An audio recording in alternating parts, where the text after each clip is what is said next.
States of America.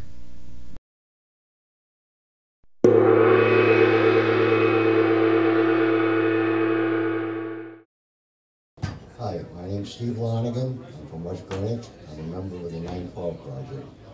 I had no intention of speaking here tonight. I would like to say a few things now that I've heard a few other speakers. And I'm going to start by a little something I learned when I was a child. It's called "We the people of the United States, in order to form a more perfect union, establish justice, ensure domestic tranquility, provide for the common defense, promote the good and welfare, and secure the blessings of liberty to ourselves and our posterity, do hereby establish and ordain this Constitution for the United States of America." Now, if your children can't recite that, there's something wrong with it. Okay? If your children don't know those words, teach them to them. They're not going to learn at school. They can't say the word God at school. They can't have a moment of silence at school to do it as they wish. Jen was talking about having a handicap. I have a handicap. It's called the government. Okay, we all have a handicap. It's called the government. It's time that we take back what belongs to us.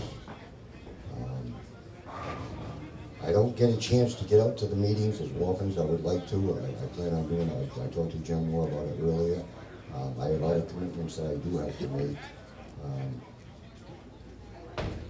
You know, I heard a man that was talking about if someone came into your house and took $5 at any given time, would you allow it? And the answer is real simple: no, you would not. You know, and if you have a job and you're hired to work, and the man says he's going to pay you $400 a week, then that's what you should get, $400 a week. The 16th Amendment is against the law. The 16th Amendment is wrong. We should not be taxed on our earnings. It's up to us. And you know, earlier we had a break, and a few people were talking outside, and they said, well, how do we get the word out? How do these groups get going? And it's real simple how they get going. They get going one person at a time. On the way down here tonight, I stopped to get a coffee. And when I went up to the window to pay for my coffee, the girl said, "How you doing?" I said, "I'm doing great. I'm going to a 912 Project meeting." And she said, "What's the 912 Project?" And I took the time to explain to her my interpretation of the 912 Project. And I said to her, on 9/12, how did you feel? Did you feel like a Democrat? Did you feel like a Republican? Or did you feel like an American? And she thought about it for a minute. She said, "Well, I've always felt like a Democrat, but now that you're saying it, I felt like an American." United. And we need to feel like Americans. Okay? Say it again. The Democratic Party and the Republican Party are the same. They are the same people acting differently. Okay? I can't trust either one of them anymore. I want people that are going to represent me. I don't work for them, they work for me. I am a controversial figure. I'm not a political person, but I am a controversial figure. I'm tired of the Kennedys in New England. We don't need another Kennedy in New England ever. Okay? Amen, brother. Now, if you see my car on the road, I'll drive a black pickup truck, and the bumper sticker on the back of it very simply states, "Ted Kennedy's car has killed more people than my guns." I think with that, let me just end it. Thank you. Hi, my name's Paul. Don't really know what to say today. Just kind of really upset about the way things have been going lately.